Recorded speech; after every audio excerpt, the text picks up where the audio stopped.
So first, I'm gonna show you guys how to use a food scale, how to track a meal. I'm gonna put it into the app and show you exactly what's in this meal when it comes to protein, carbs, and fats.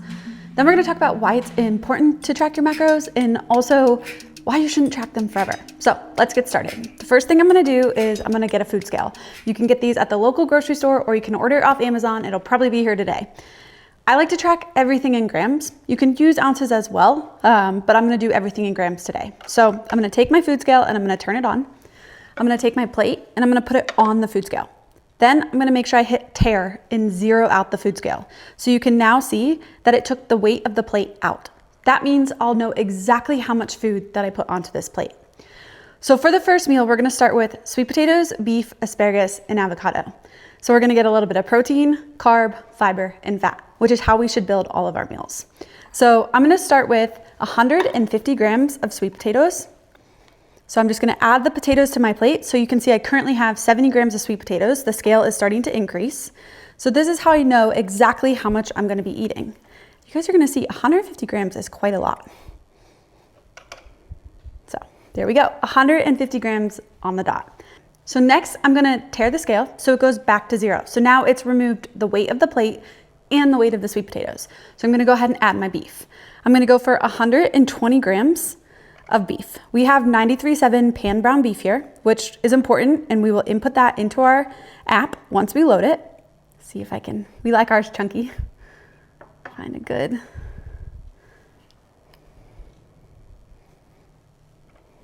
All right, there's 120 grams of beef. So we're done with the sweet potatoes, we're done with the beef.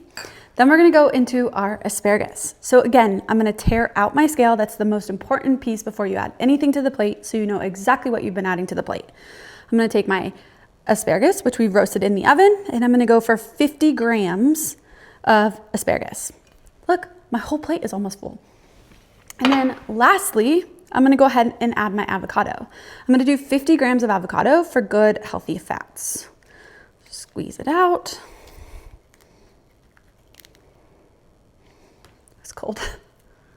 Now I've added 50 grams of avocado. You can see this is a giant dinner plate and it's completely full. So I'd love for you guys, before I read this off, to guess how many calories you think this plate is, how many carbs, how many protein, and how many fats. Let's see if you're accurate. So this total meal is 457 calories, 40 grams of protein, 37 grams of carbs, and 17 grams of fat. And it's also loaded with fiber. This is a perfectly balanced meal that's gonna help you hit your protein goals throughout the day. Most people are honestly really bad at guessing when it comes to guessing our estimated calories, our estimated protein, and also our portion control. So some people might think this meal is closer to 800 calories. Some people might think it's closer to 200. They might think it only has 20 grams of protein, but in fact, it has a palm size, which is 40 grams of protein. So why macro counting is super important is because we often are terrible at guessing. And so what it does is it helps us create awareness with the foods that we're putting into our body. It helps us recognize, is this food that I'm eating mostly carbohydrates? Or, wow, that's a really nice piece of steak. I thought that would be all protein. When I load it into my app, it's actually almost as fat as it is protein. And so it helps us have this awareness around what we're putting into our plates so then we can structure our meals and we can have consistency throughout the day. The other benefit that this is gonna do is when we look at this is almost 500 calories. And that's quite a lot of food for 500 calories. We could choose maybe a couple Oreos and get 3 Oreos or 4 Oreos for the entire size of this plate. And you know what's gonna happen when we eat those Oreos? They're not gonna satisfy us. They aren't gonna have protein, they aren't gonna have fiber, they're not gonna have balance for our blood sugar. So we're gonna end up hungry in 5 more minutes and we're gonna have to consume another 500 calories. And that's where the cycle begins. So by macro counting, it teaches us which foods that we can actually eat more volume of and have less calories, which is going to be important if we're looking for weight loss or a cut, so that we can feel mentally and physically satisfied by looking at this plate and eating an entire plate of food rather than just seeing a few Oreos right in the center of it. The other thing that I would recommend is evaluating your meal prep and prepping proteins, carbs, and veggies so that you can switch them out throughout the day. But eating pretty much the same foods each day, you just might mix and match how you eat those throughout the day. The other 2 reasons that I love macro counting is it's gonna help us avoid labeling foods, and it's gonna take the emotion out of it. We have set protein, carb, and fat goals that we're trying to achieve. So we're not looking at foods as good or bad.